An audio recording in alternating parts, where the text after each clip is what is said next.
Center in Abu Dhabi, and we formally announced that we were moving forward with our India plans. Over the course of that year, we've learned a lot. We've been back and forth a number of times. My colleague Andrew and I have spent a lot of time in there, as Justin was saying, and we really feel like over the course of that year, we've gained a lot more information, a lot more insight into how we believe we can all collectively be successful in the market. We've heard time and time again from people that we've met with, whether it's product manufacturers, legal counsel, different types of consultants, different types of people who are in the same channels that we are in terms of products, in terms of opportunity, that this is a great time right now to enter India. Everybody says this. And so as we've heard that message repeatedly, our optimism continues to grow. Our hope for what we're doing to be able to connect with Indians in India who are looking for opportunity, who are looking for products that are going to help them look and feel their best, it continues to grow. So we're very excited that you're here today. We're going to talk in a couple of different sections. So you all know the data that we shared last year. We're going to touch on that briefly. Following that, we're going to talk a little bit about the product portfolio that Justin highlighted in the Global Team Elite Town Hall meeting. I think it was May 12th, that's what it was. And then following that, we're going to dive into some of the components of the business plan that we're putting together. So Andrew's going to walk us through that. He's going to connect it to the global incentive that we launched last year. We're going to revise that to make it more coherent and connect better with the direction we're going with our global SPP for India. And then we'll just end it if we have time. Hopefully we can take a few questions from some of you. We only have an hour, so I'm going to dive into this right now. But the first slide here, this is something that's not new to any of you here. Any of you who have looked at India at all, you can understand the size and the magnitude of the market. Obviously, it's the most populous country in the world, but in addition to that, I want you to all think about when you joined the new skin business. At what age were you when you joined the new skin business? Because as we look at India, we feel like the population trends right now that we see are ripe for the new skin opportunity. You look at, out of that 1.4 billion people, 65% of the population are under 35 years old. Can you imagine that, right? We look at that in terms of millennial and Gen Z, 910 million of those folks. That's 3 times the size of the United States, multiple times the size of Western Europe. It's a huge wave of people that are looking for opportunity. And then specifically out of that, with the millennials, you've got 440 million millennials that are out there. So everything we've heard in India, again, goes back to people are looking for opportunity. We know that the middle class is growing. We know the middle class is different. So the Indian middle class, for comparison's sake, roughly earnings between $6,000 and $35,000 a year, US dollars, which is vastly different than any of the markets that most of you come from today in terms of the earnings power that the middle class has and their purchasing power. That said, the middle class, which is currently the size of the United States, actually exceeds the size of the United States by a few million, then it's anticipated it's going to double in 20 years. So we see that rising, emerging middle class population that gives us great hope because, again, we're connecting it back to opportunity. Let's talk about really what's happening with India in terms of how they're connecting, how they're promoting, how they're learning, how they're going out about their daily lives. 1.6 billion people connect to the internet on their smartphone. You go there everywhere from a person who's selling tea in a little stall with their mobile phone to a businessman, to a businesswoman who they're out there conducting business as well and contacting people. We also see a lot of people that are promoting themselves online. They're promoting their businesses. They're connecting in a bunch of different ways. So if you look at this, it's kind of an eye chart right here, and it looks a little bit blurrier than I thought it would. But you've got the traditional WhatsApp, Facebook, Instagram, Messenger, WeChat. You've got 75% of the population is really heavily engaged in those areas.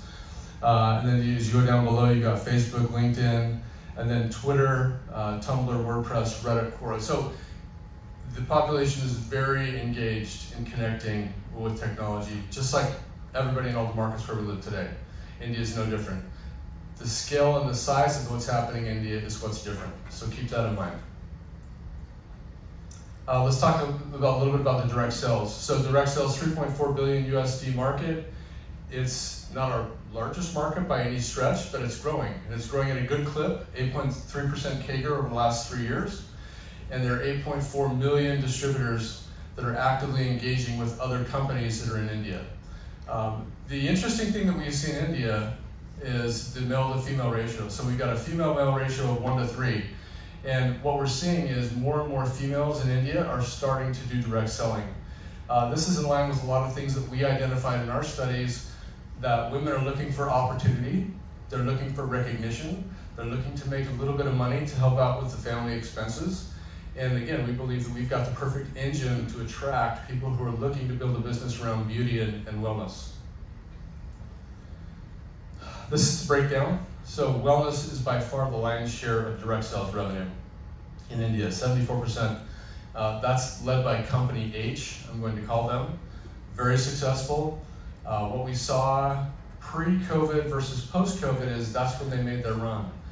During COVID, they had a very successful stretch. They've continued that post-COVID, and we're actually very excited about that. Personally, I feel that they've gone out and created a lot of awareness around the importance of nutritional supplementation, the importance of what we're taking into our bodies.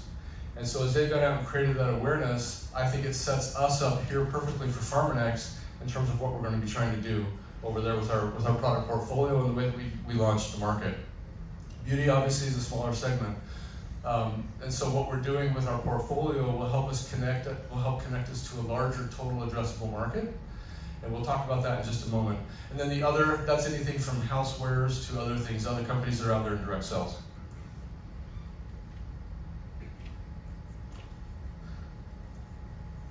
Where are we here? Okay. So let's talk a little bit about the products. Last year in Abu Dhabi, we did say we're going to do things a little bit differently with products. We're actually doubling down on that. The more that we dive into India, the more that's reinforced to us by virtually everybody we come across, the value consciousness of the Indian consumer and the value-driven decisions that they make. Pricing is going to be very important for us. And so in order for us to be able to meet the pricing points that we believe are going to help us be successful, we're going to be manufacturing everything locally in India. So what that means is we're going to have local formulations, local packaging, a local look and feel. It's going to be a little bit different from our global new skin approach, but at the same time, it's going to allow us to hit price points that are going to enable you to go out and attract more consumers and more brand affiliates who are interested in building our business long term. So let's talk a little bit about this. Wellness, I mentioned a moment ago with company H. They're really taking advantage of the emerging trends, right? If we look at this, 74% of Indians say supplements are essential. 63% are trying to lose weight. The Indian diet is very carb heavy. And so there are a lot of people that are aware of that and they're looking to lose weight. And 69% of Indians take supplements. These could be any kind of supplements, right? Anything from a very low price supplement to a more expensive supplement, but it's out there and awareness is increasing and people are becoming, again, more and more aware of what they're consuming. The beauty and personal care market as well, it's the fourth in the world in terms of revenue.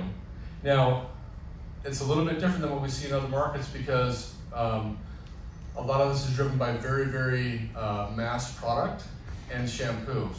But as we look to determine our play in India, we know that we have an opportunity by getting the price points right and then also building off of the trend that people are looking for more refined, more prestigious products. And so we'll talk a little bit about that in terms of how we're positioning new skin. Okay, let's talk about this. So Justin announced this on the call last month in May, and we're looking at a very simple portfolio as we go into India. If you'll notice here, we've got, and I'll get out of your way for those of you taking pictures, we've got on the wellness side, we're going to be anchoring our products with PRYSM. We believe that PRYSM is going to help us go in and differentiate ourselves from day one, and also really reinforce that our products do what we say they're going to do. With this, we've got a TRME Kit and a Core Nutrition Kit. But the Core Nutrition Kit is going to contain a product called Lifepak Core and then Optimum Omega. The TRME Kit will have a Lifepak, oh that's a mistake here. The TRME Kit will have meal replacement, a Slim S, and Jumpstart. But with this, we really believe that this will help us be very focused from day one on what we're taking to the market. Each one of the SKUs in these two different product kits are going to have SCS certified a blend in it, an antioxidant blend in it, that's going to be unique to India. And so they'll be connected directly to scanner results and the PRYSM results and the PRYSM performance. On the Nu Skin side, we're going to be anchoring all of the Nu Skin products with Lumispa. By doing Lumispa and PRYSM, that's going to help us anchor ourselves in the prestige category, the premium category, but then the products that we launch will be a little bit better priced, will help us, again, widen the net in terms of the types of consumers that will be interested in consuming these products. But with this, we've got a Lumispa IO kit that will have the Lumispa and the Lumispa Cleanser. We'll have a Nu Skin Glow kit that will have a facial cleanser, a brightening toner, another gel cream moisturizer, as well as vitamin C serum and SPF. Upwards of 65% of all Indian consumers use an SPF daily, so we think that's a very important part of the portfolio that we launch. From a Serenu Professional, this is something that Justin highlighted on the call, but Serenu Professional is going to be, it is a line that we've already developed. We've already done the first production run, and this line has been targeted towards being used in salons. And so we'll talk a little bit about that in just a second. I think it's the next slide after this. As far as core nutrition is concerned, if you look at Lifepak Core, that's going to be different than the Lifepak that all of you are consuming in your markets today. Steve alluded to this yesterday in his comments, and that by taking this approach, this will allow us to create a customized approach to addressing nutrient and vitamin deficiencies in the Indian diet. And so as we look at that and create a product to address that, we believe that first and foremost, that people will be able to access a product that's very affordable, that's going to help them feel better very quickly. And then with Marine Omega, we all know the benefits of omega fatty acids, and we think that's a great add to this. From a TRME Kit perspective, we've got the protein meal replacement, Slim S, and My Edge. Let's talk a little bit about Nu Skin versus Serenu. So this is the product line that we've created. We're calling it Serenu Professional. As we did our homework in India, we identified the trend that many, many Indians go to the salon on a weekly basis, if not every other week, for their skincare needs. So it's a very common occurrence across the different SEC channels, the different socioeconomic channels there. And so there are a lot of different mom and pop shops out there. There are some luxury salons out there as well. What we're doing with this is as we interviewed salons, we went and sat down with them and met with the owners of salons, we met with salon service providers, and we asked them a lot of questions about what influences their decisions in terms of what products to carry, what services to offer. And they shared a lot of information with us we thought was very useful in terms of helping us develop this line.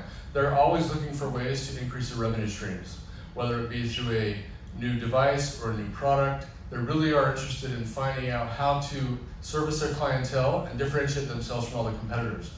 What we see in India with all the number of the mom and pop shops that are out there, we feel that that's a perfect opportunity as we look at the scale of what our channel offers and the direct one-on-one, the training and the influence that you and your organizations can have to bring them on board.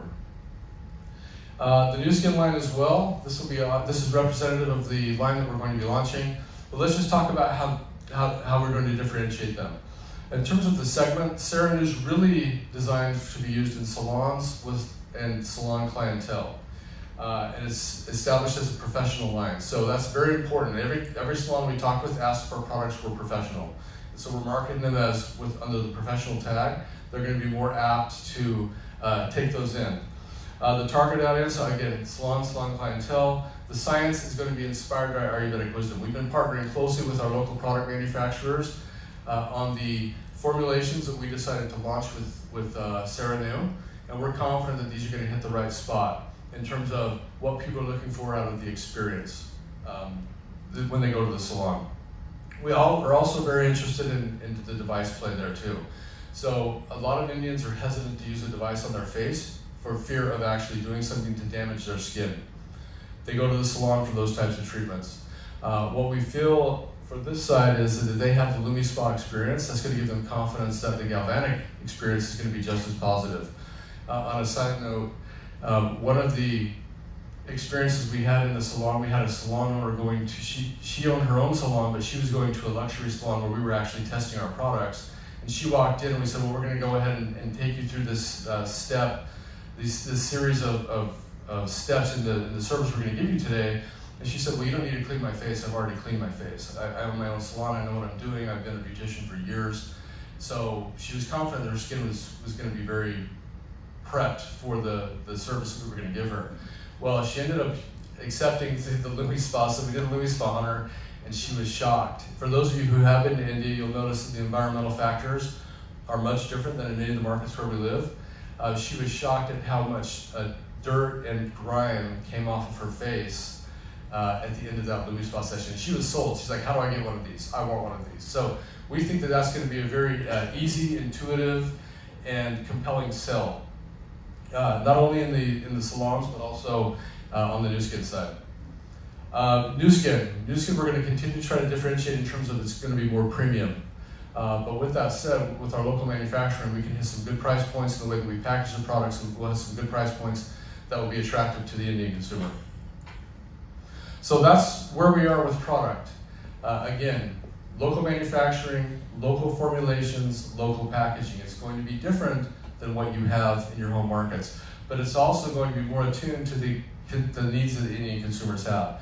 So as we continue to develop partnerships with our local manufacturers, we're confident we're going to get greater and greater insights from them, not just with the ingredients that resonate with Indian consumers, but also with emerging trends. So we're looking to build this portfolio over time. Obviously, as we get in the market and experience some revenue growth, we've got a plan in place to also then increase the number of SKUs that we're making available in India. Now, with that said, I know many of you, as we've talked throughout this week, have been asking Andrew and myself about the business model. What are we going to do? What are we going to offer? What's going to be different in India? Because again, we said it's going to be different. Andrew's going to share with us how it's going to be a little bit different. He's going to give you some good insights. So with that, I would like to bring him up on stage. Andrew and I have worked together for the past few years. Originally from India, he's worked with Nu Skin for 13 years. He started in Nu Skin Europe. He moved to the United States.